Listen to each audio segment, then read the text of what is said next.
Bienvenue dans ce cours sur le langage de l'incertitude. En statistique, lorsque nous voulons tester une affirmation sur une population à partir d'un échantillon, nous formulons toujours deux hypothèses concurrentes et opposées. Premièrement, l'hypothèse nulle, notée H0, c'est le point de départ. L'hypothèse du statu quo, elle stipule qu'il n'y a pas de différence, pas d'évolution ou pas d'effet du traitement. Mathématiquement, pour l'IB, elle contient toujours un signe d'égalité. Face à elle, l'hypothèse alternative, notée H1, c'est l'affirmation que le chercheur espère prouver avec ses données. Elle contient toujours une inégalité stricte ou une différence. Le choix du symbole dans H1 est crucial, car il définit le type de test géométrique à effectuer. Si vous cherchez simplement à savoir si une valeur a changé, sans soupçonner une direction précise, vous utilisez le symbole différent de. Par exemple, une machine à café déréglée peut verser trop ou trop peu de liquide. C'est un test bilatéral, car il surveille les deux extrémités de la courbe. À l'inverse, si vous cherchez à prouver une direction bien spécifique, par exemple vérifier si un nouveau médicament a diminué le temps de guérison, vous utilisez strictement inférieur ou supérieur. L'attention se porte sur un seul côté. C'est un test unilatéral.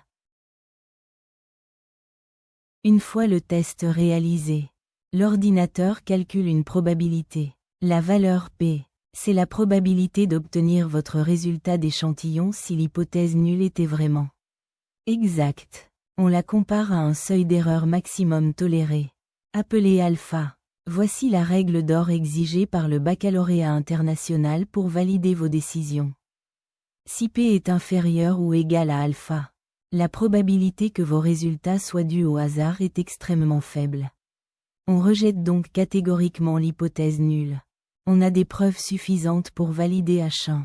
Si au contraire P est strictement supérieur à alpha, l'événement est trop probable. On ne rejette pas l'hypothèse nulle, car nos données manquent de preuves solides pour confirmer H1. Terminons par une notion vitale de pensée critique pour l'IB. On ne dit jamais, au grand jamais, que l'on accepte l'hypothèse nulle sur une copie d'examen.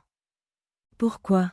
Car en statistique, l'absence de preuve en faveur d'un effet n'est absolument pas la preuve de son absence.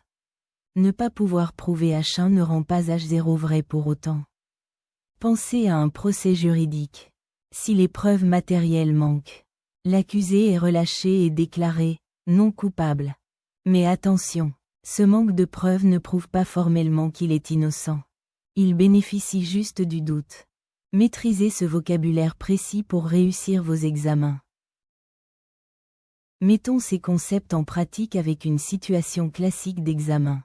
Lisez attentivement l'énoncé à l'écran. Réfléchissez.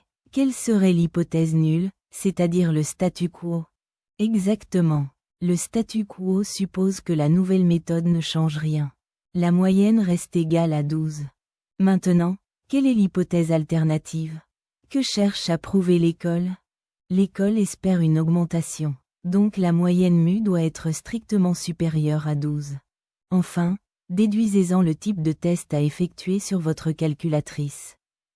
Puisque nous avons le symbole strictement supérieur, pointant vers une direction spécifique, c'est un test unilatéral.